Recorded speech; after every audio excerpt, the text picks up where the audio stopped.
Hello, xin chào tất cả mọi người đã trở lại với kênh Rub TV. Hôm nay anh em chúng tôi lại ở dưới chân núi Chư Nâm. Ở nơi đây thì người ta nói là cao khoảng hơn 1.400 m. Anh em chúng tôi sẽ lên vào đỉnh núi cao khoảng 1.475 m gì đó đây, từ đỉnh núi phía kia. Hiện tại anh em chúng tôi đang ở giữa đỉnh núi. Như các bạn đã thấy thì hiện tại anh em chúng tôi cùng cao hơn Chư Đăng Gia rồi. Chư Đăng Gia ở phía kia rất là thấp. Còn phía bên kia là biển hồ rồi các bạn ơi, cao luôn cái núi kia luôn rồi.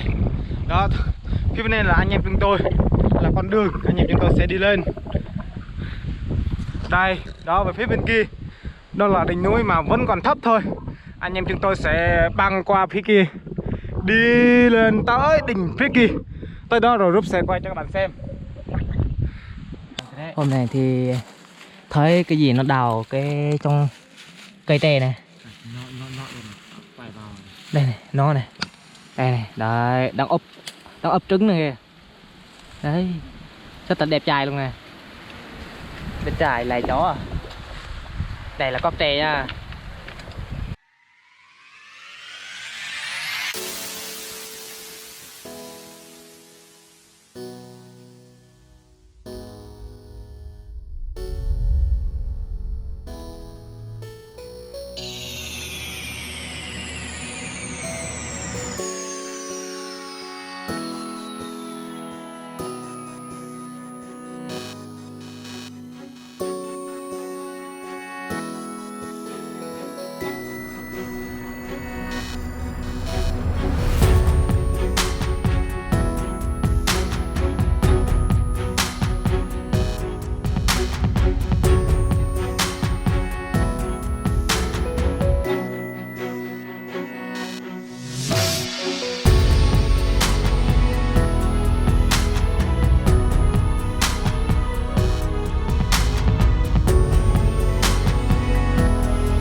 Chào tất cả mọi người, hiện tại Rub đã tới nơi.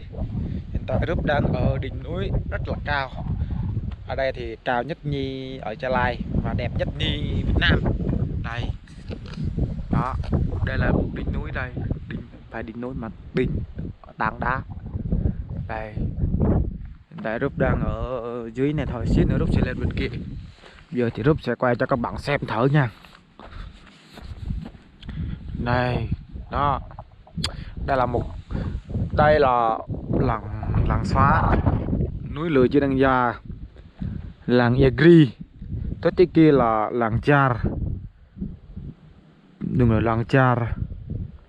Đó, xung quanh này là làng có, đây làng có đây, rồi phía bên này là Gia Nông, tuốt trên kia là biển hồ. Như các bạn thấy kìa, nhỏ nhỏ kia là biển hồ, cái vòng chữ S rất là đẹp qua cái biển hồ. Bên này là huyện Chư Pá. Đó, một không gian ở đây rất là đẹp và tuyệt vời. Ở đây chỉ có nghe tiếng gió thôi chứ không có nghe tiếng gì hết cả. Một cái thung lũng và độ sâu cao khoảng 1475 mét. Đây, phía bên này lên trên này thấy chưa? Đó, một bầu trời rất là đẹp. Bây giờ thì Rúp sẽ đi lên trên kia tiếp đi các bạn ơi. Mình thấy là Rúp đang ở bên kia, nhưng mà giờ Rúp sẽ lên trên kia tiếp. Đây, trên phía này này, dọc con đường này.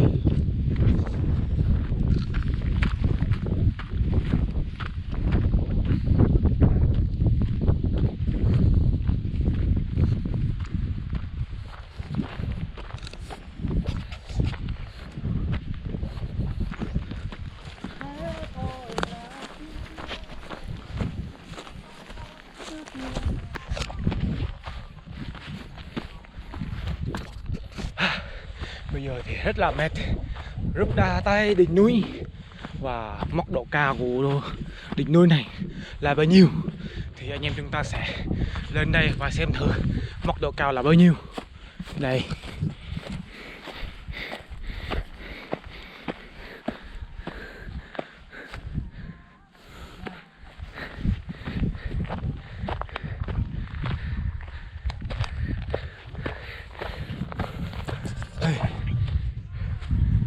Ngàn tư 72 mét.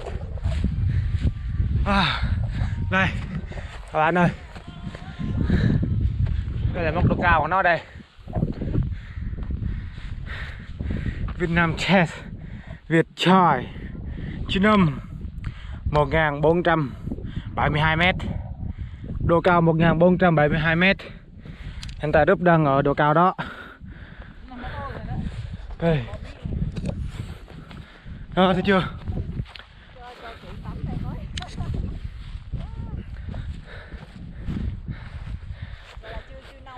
Phía bên kia là đất nước khác rồi. Phía bên kia là Yali kìa các bạn ơi. Túc dưới kia là Yali. Yali thì cũng thuộc huyện Chư Pá các bạn ơi. Đây là khu sân độ cao 1472 mét.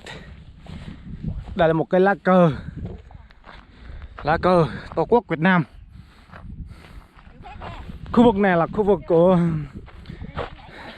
ngày xưa, là khu vực của những người họ sống ở đây.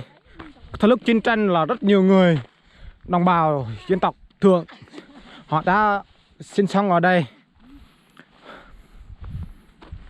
Họ sinh sống ở đây cuộc chiến tranh để Ấn Âu và Mỹ đã đi trực thăng hoặc máy bay ném xuống đồ ăn ở đây, quần áo, ngụy trang, vài thứ, súng đạn. Đây là khu vực của Chư Năm ngày xưa đã chiến tranh. Đây là khu vực của nó đây. Vâng, đây là Chư Năm. Theo người già kể là như vậy. Phía bên kia là,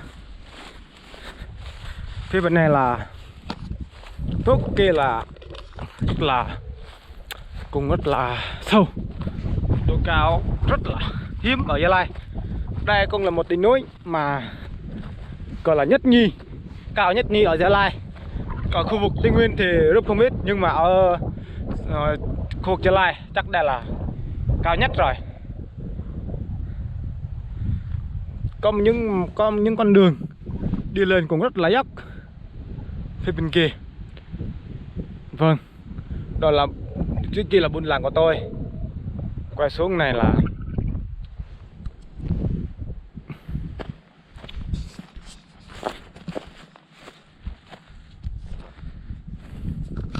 đó, chúng ta dạo xung quanh.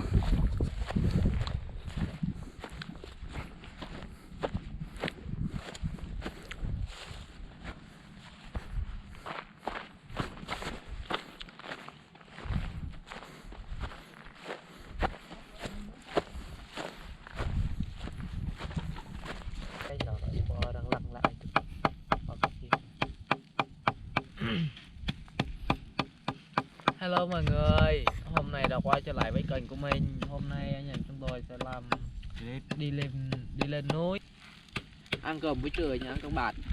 Đói lắm rồi. Mặc áo nhìn lại thưa lắm.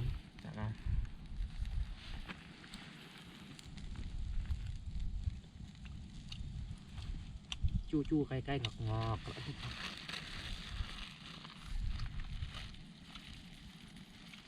Một mình anh ngồi đây nướng thịt tối hôm qua từ giờ chưa chân. Anh em tôi rất đang đợi người yêu ở đây, nó đang nắm cho kia. Còn anh nhớ nướng thịt, nướng cho nó bơ chay, cho nó ăn ngon, cho nó ngon thịt. Hơi em, wow, ngon quá, ôi rồi ôi, oh my god.